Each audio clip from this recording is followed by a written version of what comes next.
Je vous dis, voilà, tout le dossier à la CPI a été géré par les deux avocats que j'ai cités. Mais ce sont des avocats. Pour le coup, ils sont payés par l'État israélien.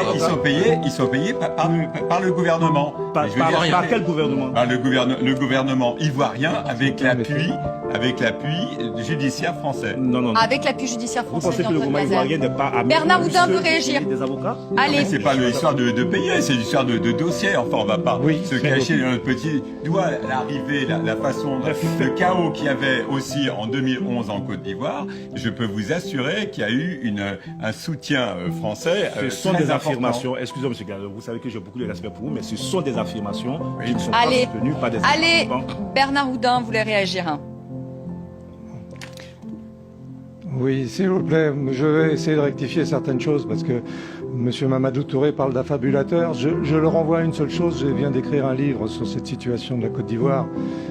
J'explique largement tout le problème de ce transfert à la CPI, y compris la lettre qui avait été écrite par le ministre des Affaires étrangères de l'époque, Mamadou Bamba, qui est malheureusement décédé aujourd'hui, et les conditions dans lesquelles on a voulu instrumentaliser cette lettre qui était à l'époque une autorisation de Laurent Gbagbo pour que la Cour pénale vienne instruire sur les massacres perpétrés par les rebelles, en particulier à Bouaké et à Korogo, et qui est resté lettre morte.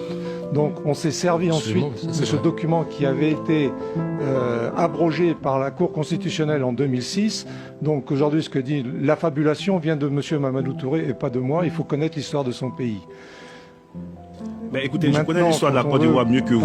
Vous venez de reconnaître qu'en 2003, le gouvernement de Laurent Gbagbo a reconnu la compétence de la Cour pénale internationale. Allez, là on rentre. Oui, là on rentre et puis on va pas refaire. Excusez-moi, monsieur Mamadou Touré. Oui. Je vous ai laissé parler calmement. Allez-y, Bernard Houdin, je voudrais qu'on avance. S'il vous plaît, nous sommes des gens bien éduqués. Donc, je continue maintenant sur les victimes. On me fait dire tout à l'heure que je reconnais des exactions.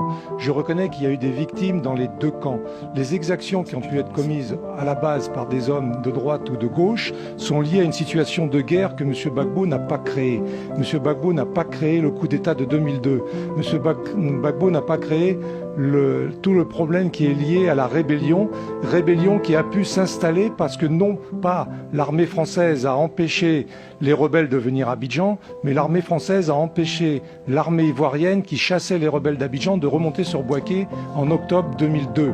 Il faut connaître l'histoire de ce pays. Monsieur, vous êtes un menteur. Parler aux militaires français, ils vous diront tous la même chose. Vous êtes un menteur, monsieur. Alors, vous êtes en train je ne suis pas un menteur. Vous êtes un menteur. Vous êtes un menteur parce que vous êtes en train de réécrire totalement l'histoire de ce pays. L'immense majorité des Ivoiriens le sait. Laurent Gbagbo a fait appel aux forces françaises pour